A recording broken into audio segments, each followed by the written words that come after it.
สาวลาวหัวใจเขมรออกมาปกป้องเขมรแล้วล่ะประเทศไทยบอกว่าไทยนี้ชอบสงครามไปชมคลิปกันครับผมกูด่าเวอร์ชั่นภาษาเขมรแล้วกูขอด่าเวอร์ชั่นไทยบ้านกูเนี่ยเหลือใจเวลามีข่าวสงครามไหนนะแม่ค่าซาวขายนะมันขายเฮืองบ่ได้ก็เลยแบบภาพมาโอ้ยกูเหลือใจดิ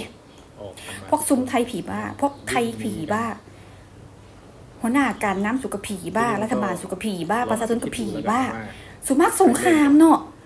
ฮะผ่านมาพวกกูก็ไม่เคยผสมกันแล้วหรอวะผสมแล้วว่ายุติสงครามระหว่างกัมพูชีกับไทยเซ็กแฮนจับมือกันคักแน่แล้วสุดท้ายมื้อนี้สุก็ยิงปืนเข้ามาพรมแดนเขาอีกแต่ว่า6ลูก8ลูกสุผีบ้าวะกูเห็นวิดีโอเด็กน้อยแลนปบไตนะนักเรียนนะเป็นแต่อีต้นเขาคือหยังนี่นะเขาเจ้ายานอวดหนักอวดหนาเนี่ยมันจะโอ้ยพวกผีบ้าศูนย์นี่มากสงครามเนาะประเทศส่วนเพลงซ่าสู่เขากับสู่เลยนะไทยนี่รักสงบเตสลบไม่แคร์บ้าสงครามพวกบ้าสงครามผีบ้านะคือคนที่บ้าคือสาวลาวคนนี้ต่างหากนะมาโวยวายนะครับผมบอกว่าขายของบ่ได้ขายของบ่ได้แล้วก็อดไปก่อนนะตอนนี้เขาปกป้องประเทศเขานะอย่าไปวุ่นวายกับประเทศเขาหลายเนาะก็ฮู้อยู่หรอกว่าไล่ผัวเขมรนะได้ผัวเขมรติดใจของเขมรก็ฮู้อยู่หรอกแต่กักเงียบๆไว้ในคดีปอบสบายดีFC ทางฝั่งไทยฝั่งลาวนะครับวันนี้ก็มาอยู่ในซ่องบ่าวลำชาแนลเส้นเก่าเส้นเคยนะครับผมล่าสุดพี่น้องสาวลาวหัวใจเขมรออกมาปกป้องเขมรด่าประเทศไทยนะครับด่าประเทศไทยบอกว่าไทยเนี่ยมักสงครามพี่น้องบ่มีผู้ใดมักหรอกเรื่องสงครามน่ะเรื่องความวุ่นวายน่ะบ่มีผู้ใดมักหรอกแต่เป็นหยังเขาถึงเฮ็ดแปลเป็นหยังเขาถึงสู้เขาปกป้องประเทศเขาปกป้องประชาธิปไตยของเขาทุกคนมีสิทธิ์นะปกป้องประเทศตัวเองตอบโต้เพื่อปกป้องประเทศชาติตัวเองอันนี้บ่ว่าประเทศใดถ้ามีประเทศใดประเทศอื่นเข้ามาลุกรานประเทศตัวเองทุกคนก็ต้องปกป้องประเทศตัวเองอยู่ละบ่ว่าผู้ใดถ้าวันนี้เขมรไปลุกรานประเทศลาวเชื่อว่าประเทศลาวก็ต้องจัดหนักคือกันฉะนั้นแล้วนะฝากถึงเนาะฝากถึงสาวลาวคนนี้นะอย่าปากดีอย่าปากแจ๋วหลายนะเก็บปากไว้กินข้าวดีกว่าอย่ามาแบบนี้นะครับมาด่าประเทศไทยแบบนี้นะอย่าก็ฮู้อยู่หรอกว่าได้ผัวเขมรน่ะ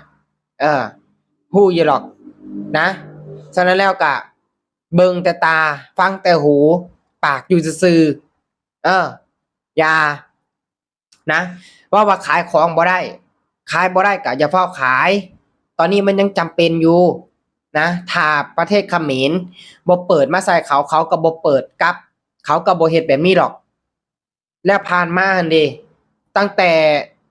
ครั้งที่1จนมาถึงครั้งที่2เนี่ยผ่านมาจักเดือนละนะ 4-5 เดือนละผ่านมานี่ยังบ่มีหยังแต่ก็มีเขมรมีทหารเขมรน่ะนะเข้ามาลุกรานตลอดมาวางกับตลอดแต่เขาก็บ่ตอบโต้จนมาถึงปัจจุบันนี้เขาอดบ่ได้ทนบ่ไหวเขาก็ต้องปกป้องพื้นแผ่นดินของเขาฮู้จักหยังแน่อย่ามัวแต่อยากด่าอย่ามัวแต่อยากว้าวหลายดีนะเป็นผู้หญิงเนี่ยถ้าเป็นผู้ชายเนี่ยด่าไปแล้วนะครับโคตรโมโหเลยเป็นผู้หญิงจังได๋บ่เบิ่งหน้าบ่เบิ่งหลังอีสังนะถล่มไปแน่เอาพี่น้องไทยเนาะเอาไข่ไปให้มันกินแน่สงสัยมันหิวข้าวสงสัยมันหิวไข่เอาไข่เบอร์0ไปถิ่มให้มันเนี่ยสักลูกนะอีสาวลาวคนนี้น่ะนะมันคือปากดีปากแจ๋วแท้ล่ะมาด่าประเทศไทยนะโอ้ยว่าไทยเนี่ยมักสงครามว่าไทยเนี่ยอย่างเพลงชาติมักความสงบแต่ที่จริงแล้วมักสงครามเพิ่นว่าและเห็นเด็กน้อยนักเรียนแล่นกันวุ่นวัน มันบ่แม่นตั้งแต่เขมรนะอยู่พี่ก็ทั้งผู้เฒ่าทั้งเด็กๆเด็กน้อยอุ้มลูกอุ้มเต้ากันแดนตะพือทางนี้ก็ได้ทางนี้ยิ่งนักสิบอกให้เขมรน่ะยิงจรวดเข้ามาน่ะไปตกใส่บ้านเรือนประชาชนไปตกใส่พื้นที่ชุมชนบ่ยิ่งนักเบิ่งแน่อีปอบอย่าพาแต่ไว้ว้าวหลายถ้าเป็นผู้ชายนี่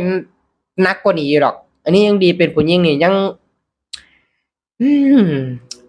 เนาะถ้าสิเว้าแฮงกว่านี้แล้วก็เว้าบ่ได้นะครับ พี่น้อง